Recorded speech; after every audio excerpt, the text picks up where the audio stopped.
Our universities, in many cases, have become incubators for extremism. They become the equivalent of madrasas for jihadism. The power of law enforcement under President Trump's leadership will be used to find you, will be used to take away your money, take away your power, and if you've broken the law, to take away your freedom, Sean.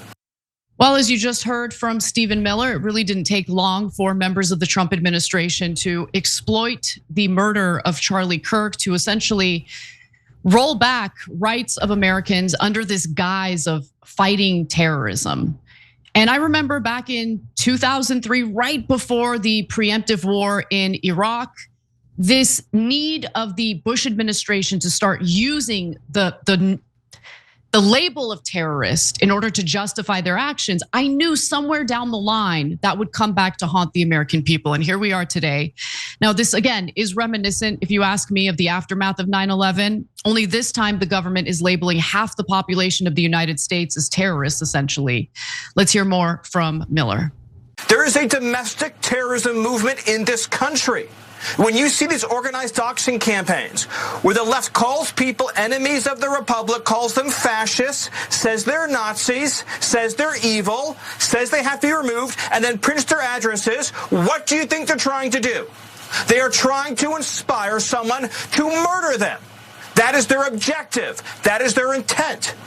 And when you see online, Sean, as we've seen for the last few days, tape after tape after tape of federal workers, bureaucrats, staffers in the Pentagon, educators, professors, healthcare workers, nurses, celebrating the assassination of Charlie Kirk.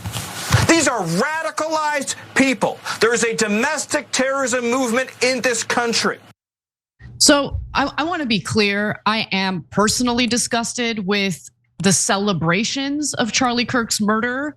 I think if you value humanity and human life, you wouldn't celebrate someone getting gunned down like that in front of his family, in front of thousands of people. If you saw the video of him getting shot in the neck, which I unfortunately did see, you wouldn't be celebrating that, okay? There's something going on if you're unable to see Charlie Kirk as a human being, something outside of his political views. At the same time, though, I don't think that you have to necessarily mourn, right? If Charlie Kirk wasn't close to you, his death isn't necessarily impacting you. Okay, like you don't have to mourn, but don't go out of your way to celebrate it.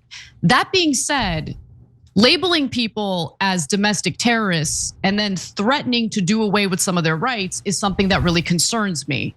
And in a moment of anger, in a moment of rage, some Americans might sign off on something like that. But take a listen to what Stephen Miller has to say, what he wants the Trump administration to do.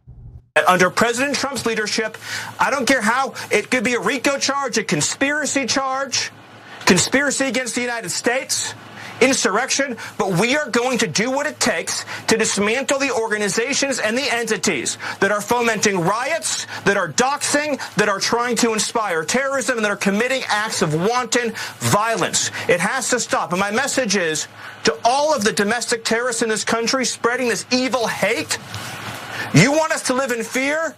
We will not live in fear, but you will live in exile. Because the power of law enforcement under President Trump's leadership will be used to find you, will be used to take away your money, take away your power, and if you've broken the law, to take away your freedom, Sean. So there you have Stephen Miller threatening to debank Americans. You have, by the way, it's really important to note how easy it is to just label anyone a terrorist. Right, that's the problem. The vague way in which that label is kind of slapped onto anyone. And look, I think doxing is disgusting regardless of who does it. So please don't dox. If you're on the left, please don't dox. If you're on the right, please don't dox people. However, at the same time, years ago, I remember covering a story about Turning Point USA and how they literally had published a list of professors for people to target. Okay, I wouldn't call for someone to be assassinated or to have their rights taken away for doing that. But I do think we need to have some sort of regulation, some sort of federal law that prevents doxing from happening, or at least codifies specifically what the consequences or penalties will be if you are doxing people with the intention of directing violence toward them. But see, that would be, trying to find a reasonable solution to an ongoing problem that I've seen on both the left and the right. But that's not what Stephen Miller and the Trump administration are interested in doing here. And so I'm worried about what the fallout is going to be and what kind of actions the Trump administration is going to take that could potentially roll back the rights of American citizens. Yeah, and I'm going to be a little bit harsher in both directions. So first of all, no, you don't have to mourn the death of Charlie Kirk. We all disagreed with Charlie on 80-90% of things, I suppose. Or maybe it wasn't that high, but it was certainly very intense on the things that we did disagree on, right? But I think you should mourn it. And it's not because that means you love the guy or that you agree with him. And you certainly don't have to lionize him and say, oh, okay, now I'm going to say that all of his opinions were correct. That doesn't make any sense. If you thought they were incorrect last week, you presumably thought they are incorrect this week, right? Nobody's asking you to change your mind on any policy or anything. But if you can't feel some degree of sympathy or empathy for a young person that was shot and killed and left behind a 1-year-old and a 3-year-old and a wife and had a life ahead of him, then I'm worried about you. I'm worried that we've lost some moral thread there. Okay, so how do you know what Charlie Kirk was going to stay his whole life?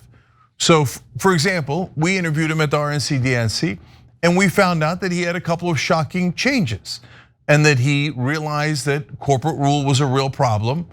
And we talked about many different things, housing, blah, blah, blah, right? The specifics are not important. The important part was, oh, look at that. He changed his mind a little bit on a couple of issues, not all the issues.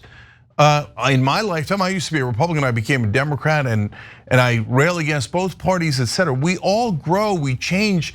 And even if we don't, I mean, that's a young man who is dead, who was shot through the neck. I'm worried about the left if we can't muster up some degree of sympathy or empathy for that, not for his opinions, not for his policies, but for his gruesome, horrific death. Aren't we supposed to be the folks who are on the side of empathy? I hate scams, especially the ones that target seniors, and Medicare's chock full of them. Between commission-hungry brokers and thousands of confusing plan options, most seniors aren't on the best plan for them. That's why I partner with Chapter. They're fully independent and they work for you, not the insurance companies. That's really important. They can review all your options in under 20 minutes, and the average senior they help saves over $1,100 a year. And the best part of it is, it doesn't cost you a thing. So if you're turning 65, call the number on the screen to connect with a Chapter advisor today. So, okay, now I say that to the folks that are a small minority of people who apparently can't muster up that empathy, right?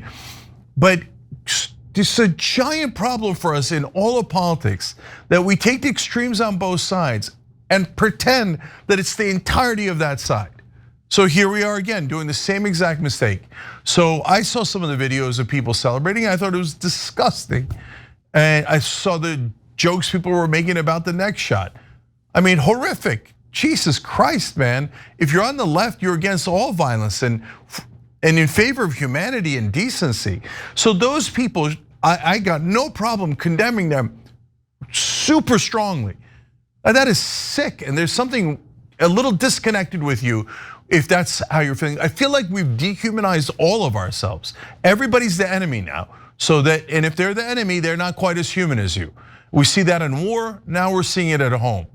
So I'm deeply bothered by it, for however small that percentage might be. So now to the right-wing reaction, what is this? Now we're gonna shut down freedom of speech? Now, whether you believe him or not, Charlie Kirk's #1 issue was free speech. And like if you ask anyone on the right, they'd tell you Charlie was for freedom of speech. Now, again, you could say, hey, I found instances where he was hypocritical and this and that and the other thing, but it doesn't matter. He wanted his legacy to be free speech. The right wing believed that his legacy is free speech. Okay, great.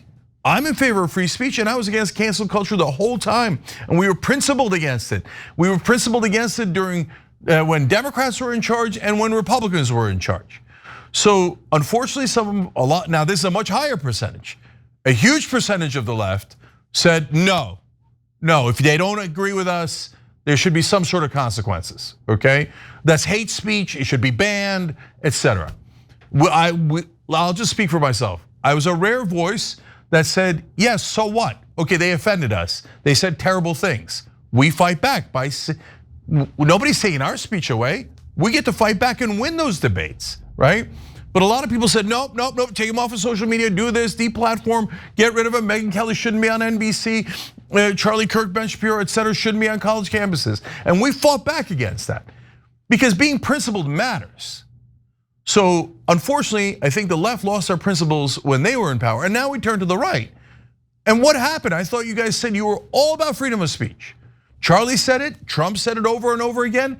Trump ran 2 elections on that, 2020 and 2024.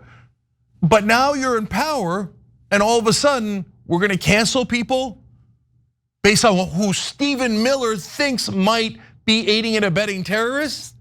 In his mind, domestic terrorists. And now tons of people in power, not randos, are saying the left are domestic terrorists. Nah, this is exactly how you lose your freedom. And then if the Democrats get back in charge, then the 2 sides will flip. And then the right will go, no more free speech, no cancel culture. And the left will go back to, no more free speech. I hate it, I can't stand it. It's called principles. Look into it. And if you're the right wing now, this is the perfect time to show your principles. If you don't come back to me later when you're in the minority. Now, I'll still have the same position no matter what anybody says, right? But this is the time to prove yourself.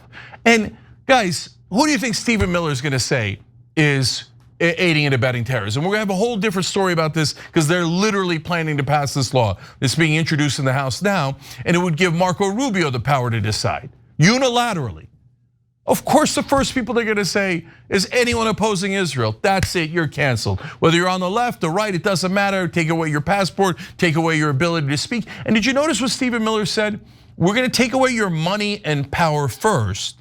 And then if you broke the law, we're gonna take away your freedom. So you don't have to break the law at all for them to take your money and your power. And so if you say, it's okay, it's only gonna happen to the left, I'm not on the left. Wait a minute. Nick Fuentes said that Charlie Kirk was a fascist, so that's it. All his rights and all the rights of everybody who follows him, that's gone, apparently, if you believe this ideology. Laura Loomer, right before Charlie Kirk was killed, said that he was a traitor and stabbed Trump in the back. So are we taking away her rights? Are we taking away, and who is she anyway? Is she in the pro-Israel camp? Is she in the MAGA camp? Should we take away their rights? None of this makes any sense. You shouldn't take away anyone's rights. And you should be absolutely horrified by what happened to Charlie Kirk. You either are a supporter of liberal democracy or you're not. It's that simple. And I never thought I would ever fear the loss of our liberal democracy, but for the first time ever, I'm actually fearful of that. I really am. You have a group of people who are calling for a monarchy, absolute doofuses like Curtis Yarvin. I laughed about it. How laughable is it to think that Americans would want to be ruled by a monarchy? But little by little, we are losing our rights. The rhetoric from thought leaders, from the elite, from those who actually hold positions of power has become less democratic, more authoritarian in regard to doing away with certain constitutional rights. And look, aside from systems of government, aside from politics, again, I just really want to drill into people's minds. The notion of nonviolence and the value of human life. I am not interested in working with anyone who doesn't value human life. I am ready and willing to debate anyone. I'm ready and willing to engage in a war of words with political detractors, those I disagree with. And the whole point of a liberal democracy is to allow you to articulate your arguments, make a case for your beliefs, and engage in the art of persuasion. And whatever you might think about Charlie Kirk, he provided a platform for people to do that. It wasn't to convince Charlie Kirk per se. It was an effort to reach out to a completely different group of people, his supporters, who may have never heard of left-wing arguments articulated the way that we might want to articulate them.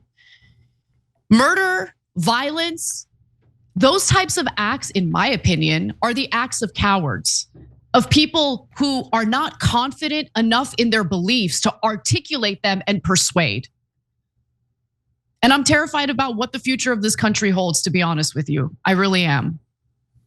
That doesn't mean you're erasing or laundering some of the incendiary or inflammatory things Charlie Kirk said throughout his career. It just means that you are willing to engage politically through debate rather than devolve into a culture of disgusting violence and murder. Yeah, it's just not hard at all. So Charlie Kirk said a lot of things that were offensive about Muslims, including Islam being the sword against the West's neck, right?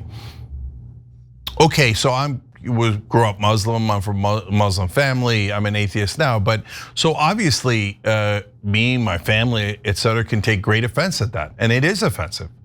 But they were just words. And so people say, well, he was trying to influence people in the wrong direction.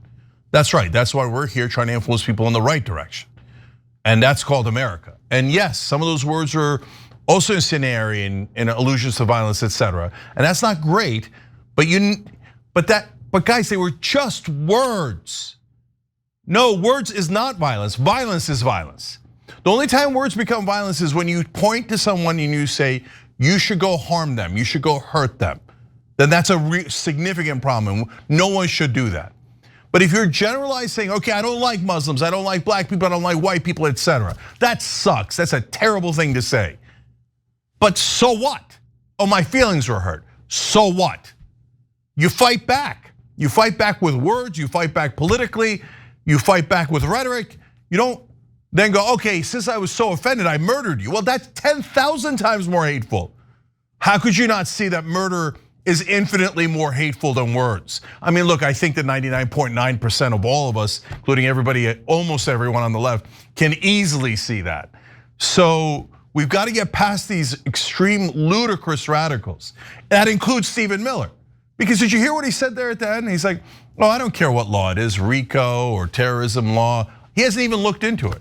He's not even trying to make it legal.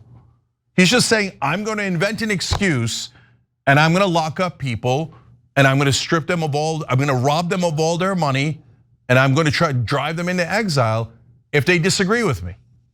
Because no one's broken the law yet and he doesn't even know which law. He just knows he's going to punish his political enemies. And if anyone on the right actually meant anything about freedom of speech that they said, they would be 100% opposed to what Stephen Miller just said. Every time you ring the bell below, an angel gets his wings. Totally not true, but it does keep you updated on our live shows.